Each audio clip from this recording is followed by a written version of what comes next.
In this breaking story, Donald Trump is freaking out as he just got hit with the worst news of his second term.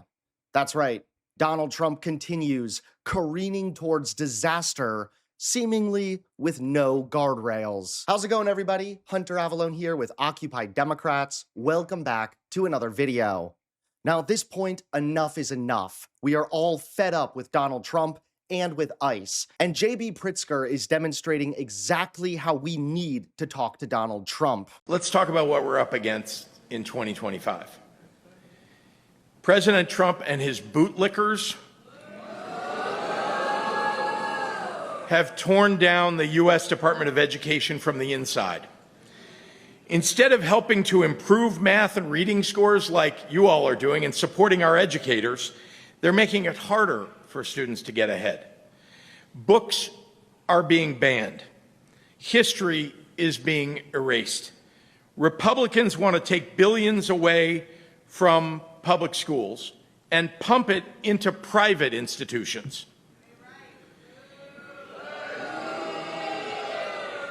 They want to punish teachers for telling the truth.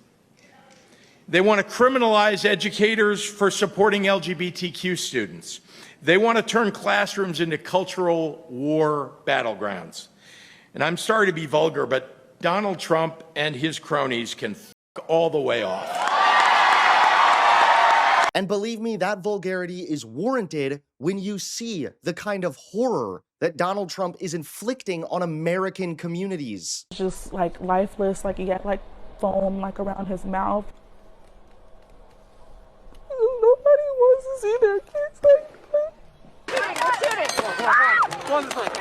Chaotic moments in North Minneapolis Wednesday night as chemical gas, flashbangs, and fireworks were exchanged. We were leaving South Minneapolis from our son's basketball game at Anderson Middle School. As the night unfolded, we started to see, lights and stuff. One North Minneapolis family trying to make their way home. Like even trying to leave, I couldn't go backwards, forward. It was like I was stuck. Destiny and Sean Jackson, along with their 6 kids, had just left the nearby grocery store after the game when they turned onto Lyndale. Sean says they tried to take a side street after they saw the crowds. There's nothing we can do if it's blocked off. Sean and Destiny say they were stuck between crowds of protesters and law enforcement. When law enforcement tried to disperse the crowd, all we heard was boom, and every airbag deployed. They say a flashbang went off near their car as tear gas enveloped them. And I was screaming to my oldest son, Sean, I'm like, get out, get out. Like, I can't, Mom, and I can't breathe. Destiny says bystanders pulled her into a home to check on her as she screamed that her 6-month-old child was still in the car. He was just like lifeless, like he had like foam like around his mouth, and you can see he had tears coming out his eyes. I was giving him mouth to mouth, and I remember stopping and I said, I will give you all my breath till you get yours back, because nobody wants to see their kids like that.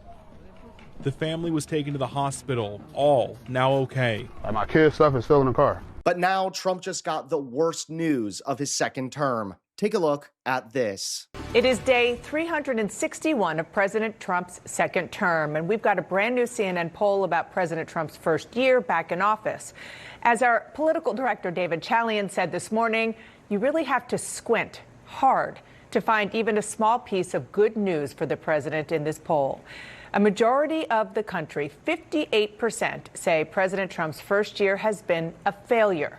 That includes 2/3 of independent voters. Now, why is that?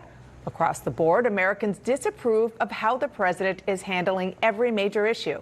He's at 39% on the economy, 42% on immigration. Those are 2 of the biggest reasons that voters say they sent him back to the White House.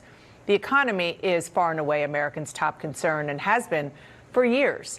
Right now, 2/3 of voters say the president is focused on the wrong things. And maybe even more importantly, 2/3 say they don't think he cares about people like them. It's a new year. It is an election year. And whether the White House can reverse these trend lines can be and will be critical in November. I'm joined by a terrific group of reporters today on this Friday. Phil Mattingly, your takeaway. What I find most fascinating about the numbers is, one, in the first year, this administration did an extraordinary amount of things and did so many of them through executive authority, unilateral action, pushing the boundaries of that authority to levels that we hadn't seen before. And in large part, they were things that the president actually campaigned on and said he was going to do. And I think the disconnect, at least based on the numbers we're looking at right now and from our reporting out in the field, is voters are saying, we didn't really vote for that. We wanted the economy, we cared about prices, we cared about affordability, and we cared about immigration in the broad sense, not necessarily in the what we're seeing in the interior in the viral video sense right now.